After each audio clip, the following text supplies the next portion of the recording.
Monsieur le nouveau directeur de la GESA,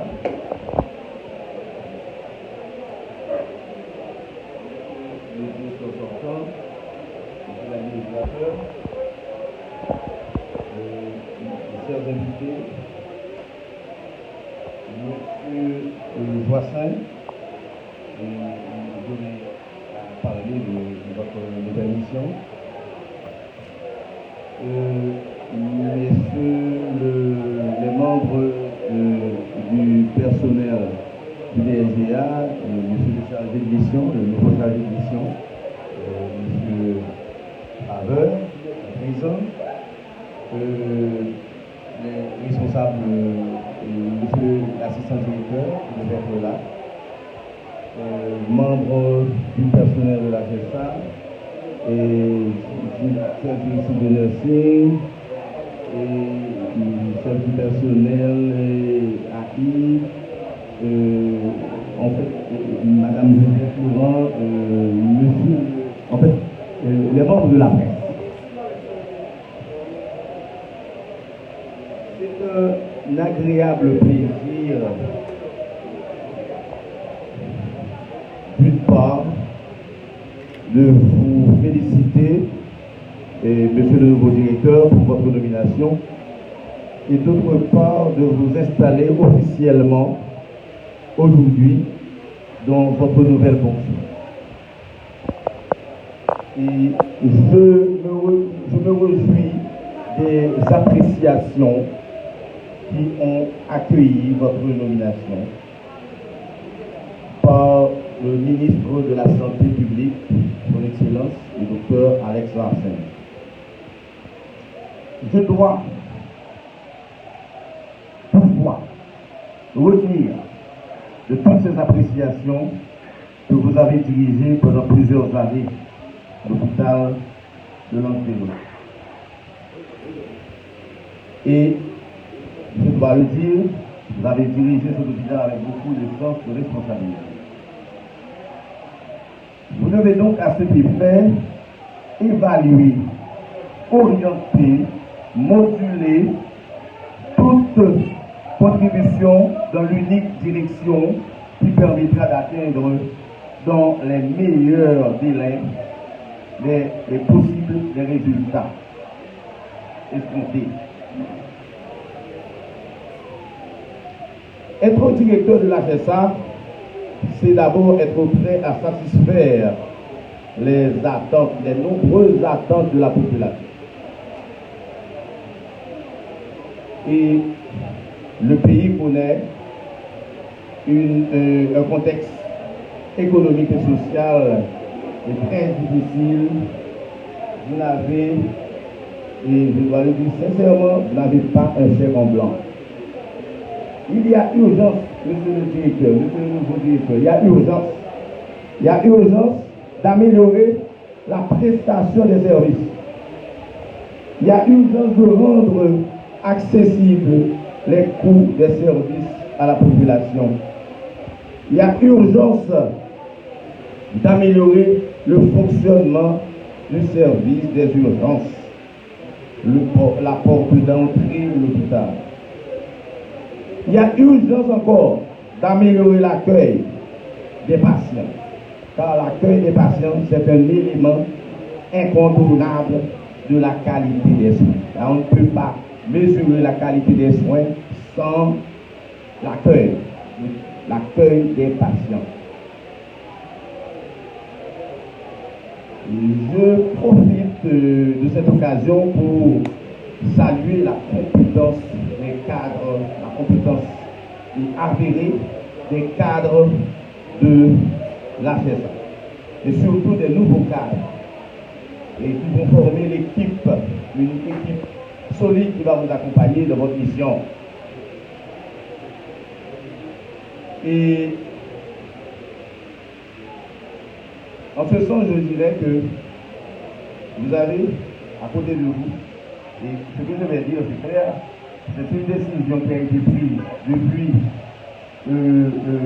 l'année dernière avec la ministre d'État, mais ces personnes n'ont pas été officiellement installées et la prise de fonction n'a pas été faite officiellement. Donc, il s'agit de la nouvelle directrice de nursing et qui peut se mettre debout, et Miss Michel Marie-Josée.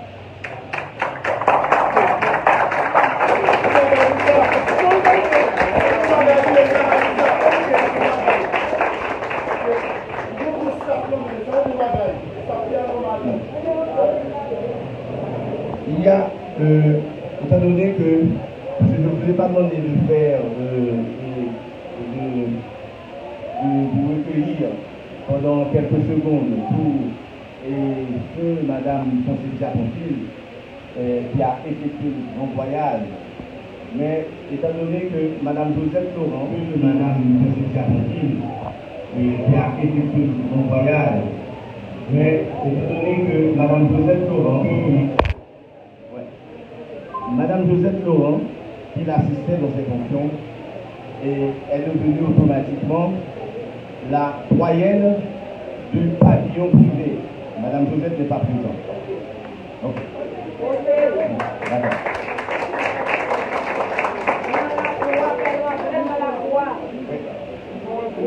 Et je dois, pour le personnel administratif, et donc je dois parler aussi de l'administrateur de l'hôpital, M. Justin Wilson. Tout le monde va appeler. Mais aidez-vous. Ok. Et nous avons Madame Matsa, parce que nous allons établir un intérim avec le service du personnel. Et donc je dois dire sincèrement que le département n'a jamais pu communiquer avec Madame Matsa, qui ne répond pas à son téléphone. Donc, mais normalement, il y avait 2 candidats retenus pour le poste et on a fait un entretien. On a réalisé un entretien et Madame Erina a abdiqué, a refusé catégoriquement. Donc normalement, c'est Madame Matsa qui va être introduite comme chef du personnel en attendant les dispositions urgentes et finales du ministère de la Santé publique.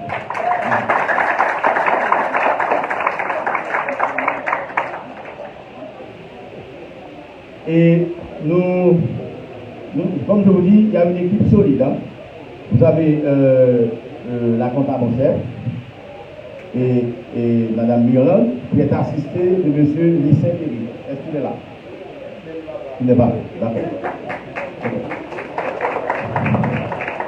Je me permets aussi de vous présenter. Le ministère a jugé bon, parce que le ministère a pensé qu'il faut effectivement un leadership, non seulement local, mais le leadership départemental doit pouvoir s'étendre, doit pouvoir avoir des antennes. C'est pourquoi le ministère a jugé bon de nommer un superviseur des hôpitaux en la personne de M. Joachim Georges.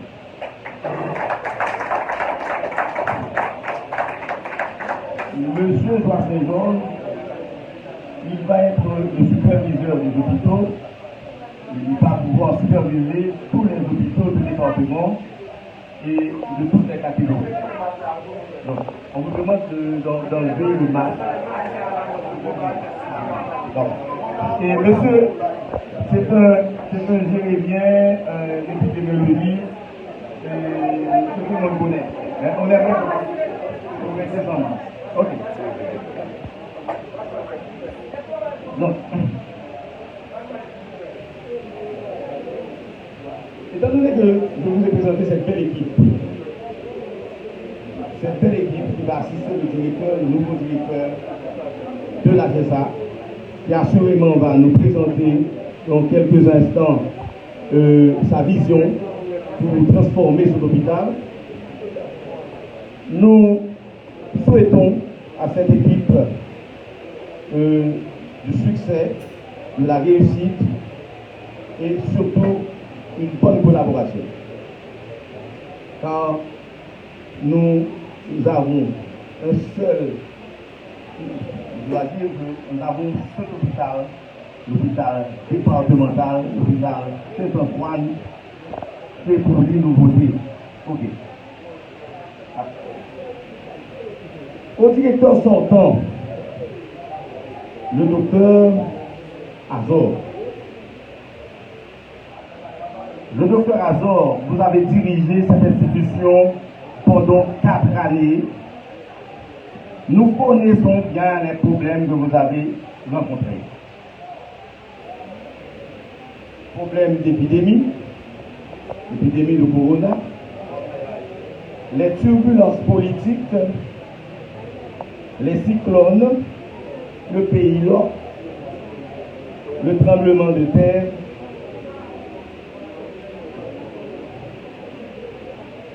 et je crois que vous avez l'occasion, vous aurez l'occasion, et surtout et devant cette assemblée, pour présenter un court bilan de votre passage à la tête de l'hôpital Saint-Antoine. Nous savons très bien que la santé est muette. Si vous dites rien, nous ne disons rien. Nous ne disons rien, ce sont les filles qui vont parler. Donc il faut expliquer un petit peu pour qu'on puisse avoir votre bilan au cours de votre passage. À tout le monde en général, je vous prie d'accorder tout votre appui au nouveau directeur, à l'équipe de la GESA. Et nous vous demandons de les accompagner dans les moments les plus difficiles, car nous savons que la vie n'est pas linéaire, elle est faite en dents de scie. Il y a toujours des moments de succès et des moments de déboire. Donc, cette équipe ne peut pas réussir. Docteur Sun, vous n'allez pas réussir sans l'appui de tout le monde, sans l'appui de votre équipe, sans l'appui de la population générale, sans l'appui de la DSGA. Et c'est pourquoi je vous dis, je vous souhaite, je ne peux que vous souhaiter succès continu et, comme je dois dire, à vos marques. Le docteur Azor, on vous attend de votre bilan. Docteur Boisset, j'attends votre profil. Ok? C'est un nouveau poste. Donc il faut un profil pour le poste. Ok? Et nous attendons de vous des résultats. Car il faut des résultats. Les administrateurs de la CSA, qui est tout nouveau, nous attendons des résultats. Donc il faut la collaboration. Cette partie de l'équipe, la nouvelle équipe.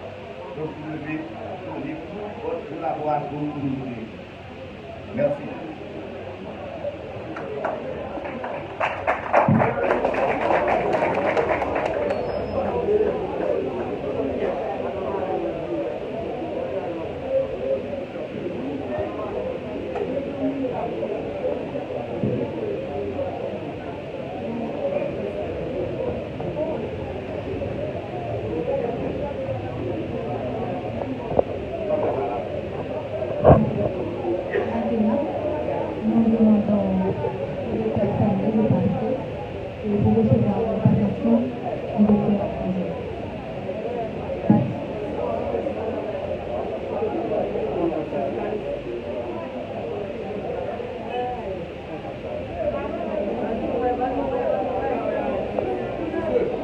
Docteur Azor va passer le service au docteur Tommy.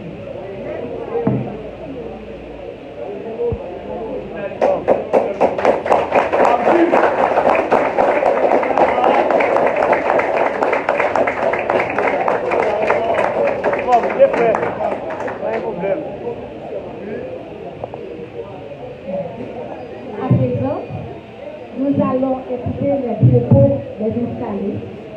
Dans un premier moment, le nouveau directeur, la parole est à vous.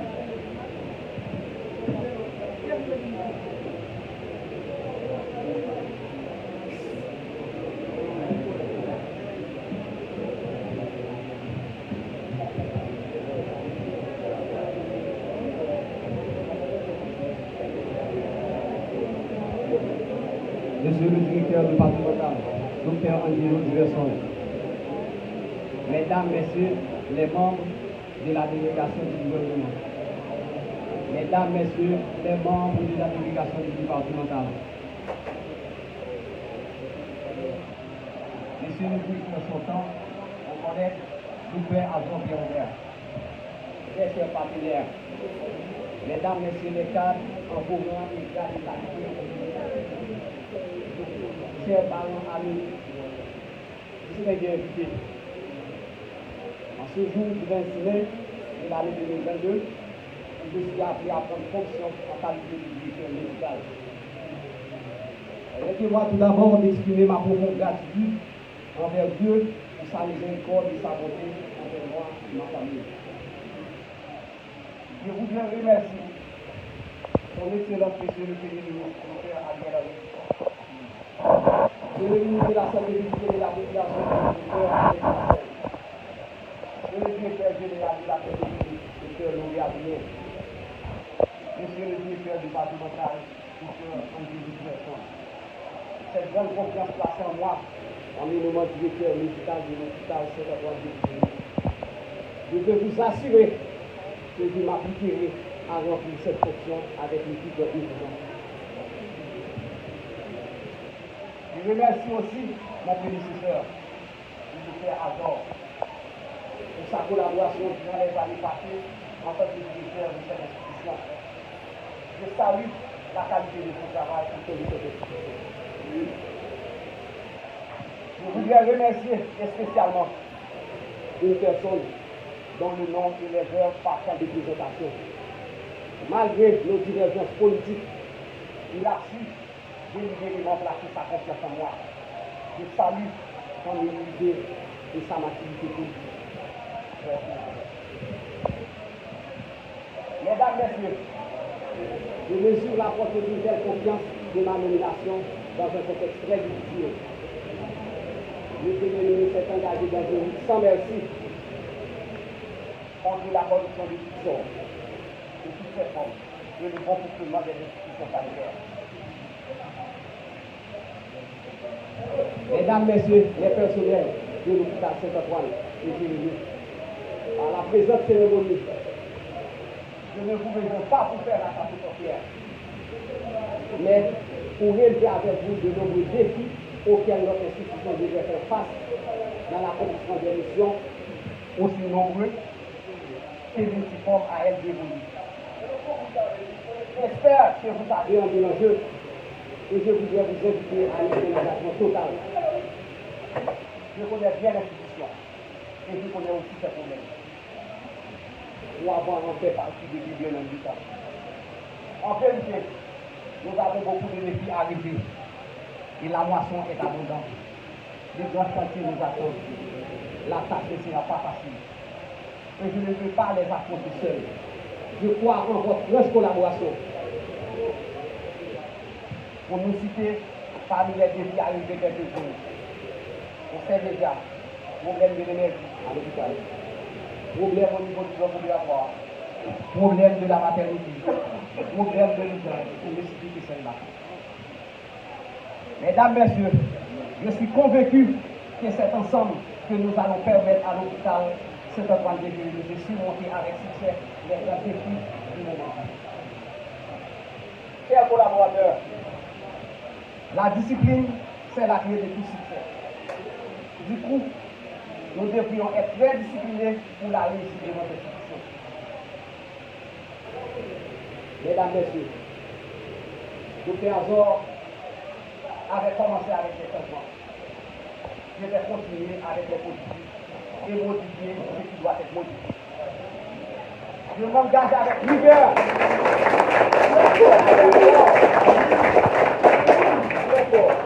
Je m'engage avec rigueur et discipline pour fournir des résultats. Mesdames, Messieurs les cadres et les personnels de l'hôpital Saint-Antoine et Jérémie, dans les prochaines heures, nous allons nous rencontrer pour organiser le travail et trouver les voies et moyens pour faire face aux défis. Pour notre part, on va chantier qui nous attend. Le train de la bonne gouvernance en vue de l'émergence de notre institution ne doit pas nous laisser en route. Distingués invités, mesdames, messieurs, merci encore pour votre présence ici, qui rehausse la solennité de cette présente cérémonie de mon installation. Merci aux partenaires qui nous accompagnent. Prêts pour le travail. Je vous en remercie.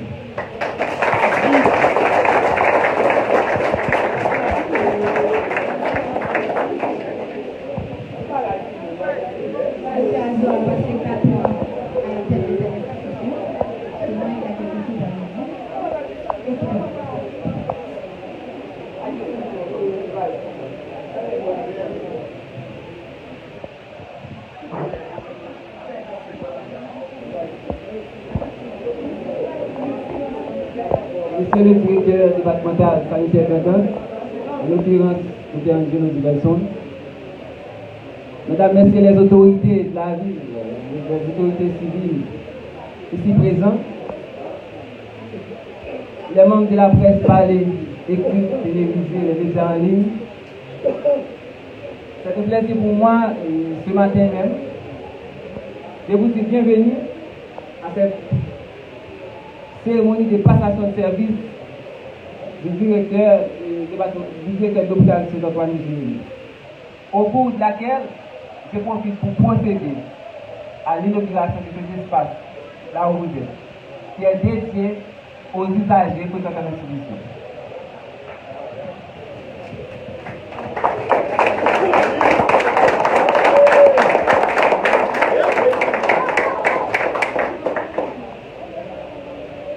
Permettez-moi d'exprimer ma gratitude envers la haute direction du ministère de la Santé publique qui m'avait confié le poste de directeur de l'hôpital Saint-Antoine suite à un concours.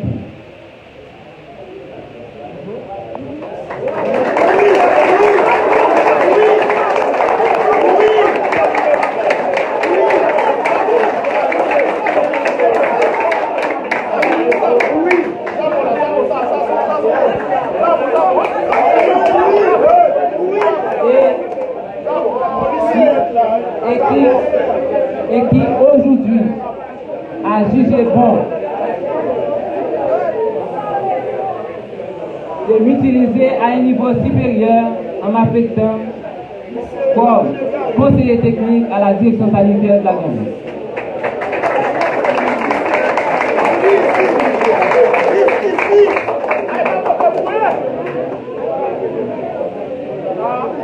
Rappelons s'il vous plaît quelques faits sociaux ayant impacté l'offre des services de soins de santé de la Gambie. Il est à savoir que de 2005 à 2016, les fonds alloués à la prise en charge des PMVIH ont facilité, de par leur importance, la fourniture d'un paquet de soins global, permettant aux institutions ayant soit un site de prise en charge de se doter les intrants, les